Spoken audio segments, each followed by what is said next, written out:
What is up YouTube? I'm BenPlaysGames guys, and today I'm back bringing you another COD Zombies video. This time I'm bringing you a video on one of the community's all-time favourite games for zombies, Black Ops 2. In today's video I'll be ranking all Black Ops 2 maps, but this ranking will be a little bit different as I'll be basically giving a little bit of a retrospective on each map, as well as to why it's ranked in the spot that it's on. This video is the third in this mini-series that we're doing in the run-up to Black Ops 6 later this year, with the first one being World at War and the second one being Black Ops 1. I'll make sure to put a card on the screen now and also at the end of the video in case you guys missed either of those videos.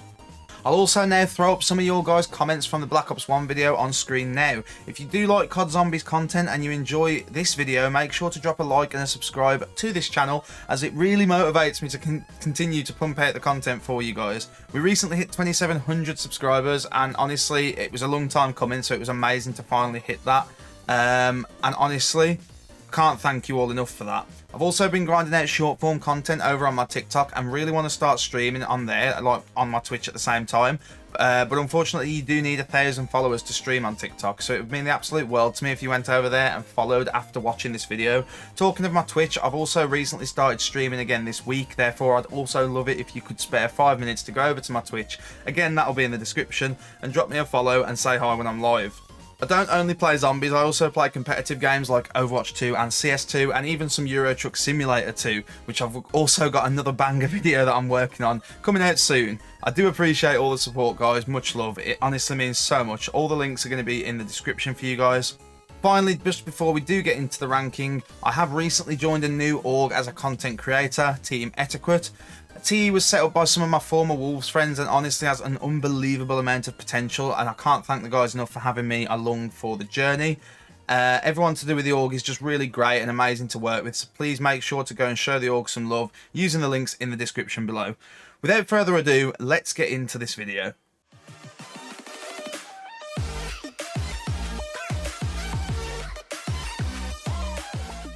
Coming in at our joint bottom spot, we have Bus Depot and Farm. Neither of these maps offer anything, and they're just segments of transit with little magic help. Farm obviously has perks, and Bus Depot literally only has the mystery box. They're both painful to play, and that's why I'm not saying much more about them other than the fact that they're both going in the painful F tier on the overall list. Let's move on to the rest of the game with some actual cinema level zombies.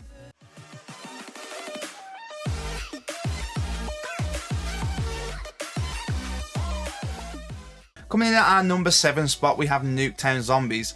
Nuketown Zombies had an unbelievable amount of potential, taking one of the all-time fan favourite multiplayer maps and turning it into a zombies map. You would naturally think to yourself, what could go wrong? Everything. Fucking everything can go wrong. Firstly, you have random perk spawns. On solo on this map, you can get to round 25 without Juggernog spawning in.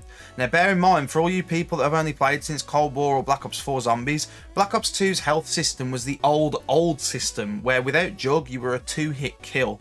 This was also before Double Pack-a-Punch, so most guns were pretty much ineffective past round 20.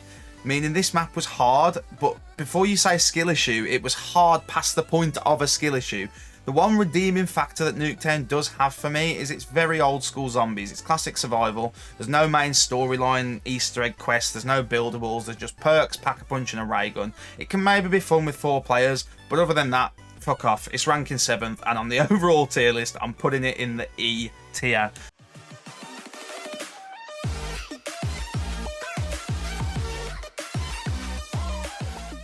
For one of today's controversial picks, as you know, that's how I'd like to do these lists, we do actually have Buried in 6th place.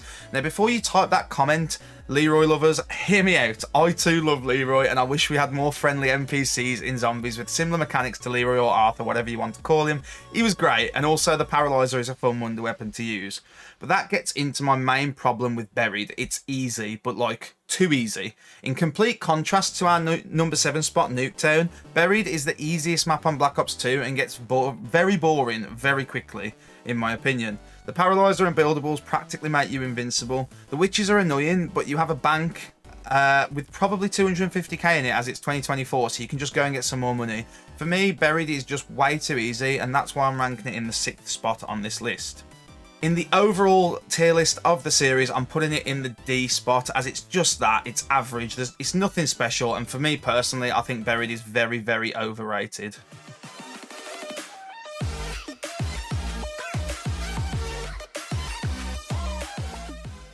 Our number 5 pick shares similarities with Buried in the fact that it's very average, yet it does offer that little bit more replayability in my opinion. We have Die Rise. Die Rise was the second map in the Victis storyline, and honestly, on launch it was brilliant. All you old schoolers know exactly what I'm about to say. Pre-patch Sliquifier. Pre-patch Sliquifier was honestly the greatest wonder weapon of all time, and honestly, if it was still in the pre-patch state now, you could argue for Die Rise to contend our top 3 on this list, but unfortunately, it did get nerfed. Originally, the buildable wonder weapon, the Sliquifier, would only take a single shot of ammo, if zombies were trained right, to kill an entire round of zombies, no matter what round you were on. The liquid that comes out of the gun essentially infects a zombie and then passes on to other zombies around it. Post-patch, it only infects up to 9 other zombies, killing 10 in total, and that nerf really kills the map for me. The main strategy to play Die Rise was to get a Sliquifier and train. Now, it's pretty pointless doing that because rounds 50 plus, you will just run out of ammo in no time, and max ammos become few and far between. And obviously, this was pre-Gobblegum, there was no sort of way of getting a max ammo to spawn in. So, for the time, Die Rise was great. It introduced new buildables such as the Trample Steam, and there was also a new perk that was never seen again for a good reason. But despite not aging very well, Die Rise is still fun to play every now and then, and that's why it's our number 5 spot. On the overall tier list, it is, as I said before, going in the D tier list, but it is above Buried.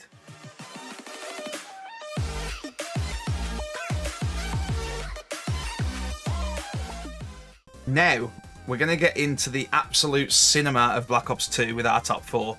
Coming in at number 4 is none other than Transit. Now, I know what you're thinking again. Transit is the best Victis map, really? Yeah, unironically, it is. When it first launched, Zombies hype was insane. Following the ending of Moon, where you literally blow up the earth, everyone was excited to see what direction Zombies would take, and honestly, Transit nailed it pretty well. Transit introduced a fuckload of new mechanics, such as the bus, TED, the buildables, portable power with the wind turbine, a buildable wonder weapon, albeit a very shit one, new lovable characters, Double Tap 2.0, which made a pretty useless perk one of the best perks in the game, the list goes on. You spawn inside the bus depot and the first thing you hear is a bus, obviously. Everyone remembers their first few games on Transit as well, which is a characteristic that the map only really shares with 2 other maps in history, those being Kino de Toten from Black Ops 1 and Shadows of Evil from Black Ops 3. Instantly, for me, this grants it icon status. What I mean by this, I'll just explain for you guys that maybe don't understand what I mean.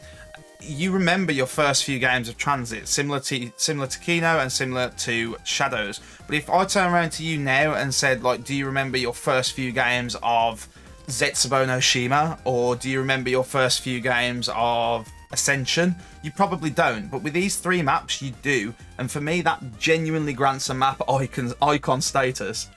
Now don't get me wrong, Transit isn't perfect, in fact it's quite far from it. The denizens are annoying as fuck, the bus tends to enjoy leaving you, Pack-a-Punch is a pain in the arse to set up, and the list also goes on for the bad things about this map. But I can guarantee you, if you get 2 or 3 of your friends, hop on a game of Transit now in 2024, you will still have a blast of a time, and that's why it's the best Victis storyline map on Black Ops 2.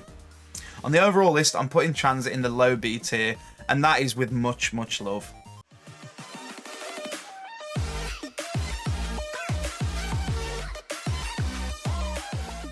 Getting into our top 3, we have Town coming in at the number 3 spot. Now, I understand this is mad, saying that Town ranks above all 3 Victis maps. It is quite controversial, but that's how I like doing things around here. Town is essentially what Nuketown Zombies should have been. You spawn in, there's a few openable doors, perks are evenly scattered around the map, Pack-a-Punch is instantly accessible, 2 box locations on the map, and a few small Easter eggs here and there. That's it, and it's beautifully simple, but without the ultra mega over the top hardcoreness of Nuketown Zombies.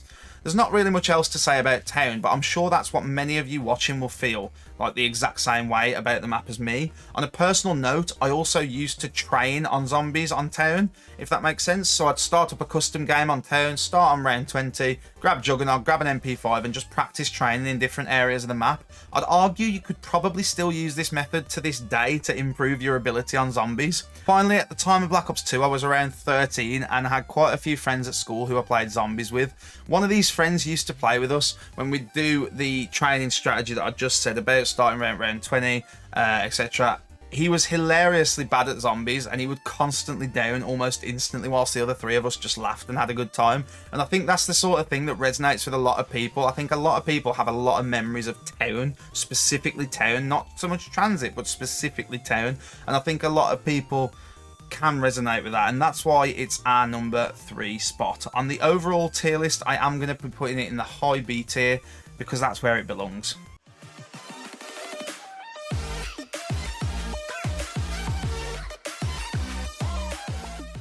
Now, these next 2 maps could be arguably the other way around, but I think most people will agree with the way around that I've put them.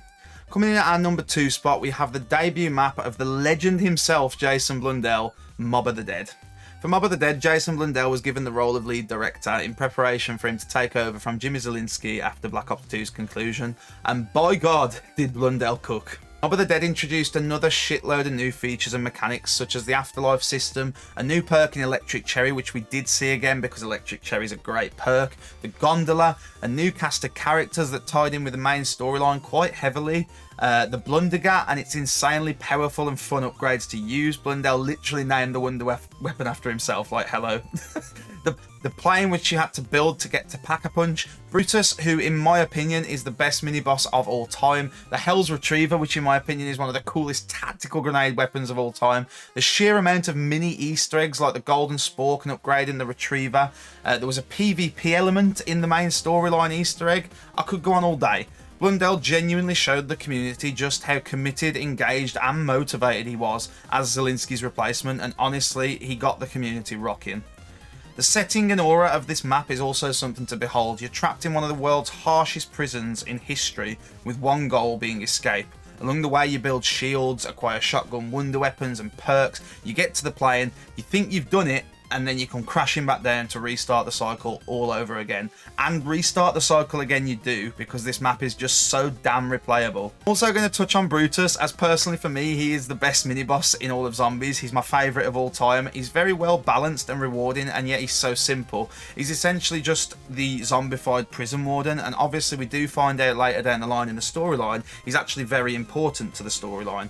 He's just the greatest of all time. How can you not love Brutus? Don't really have anything bad to say about Mob of the Dead, honestly, and that's why, similarly to the Black Ops 1 version of this video, I am going to be putting 2 maps into the S tier on the overall tier list, and the first of those is obviously going to be Mob of the Dead.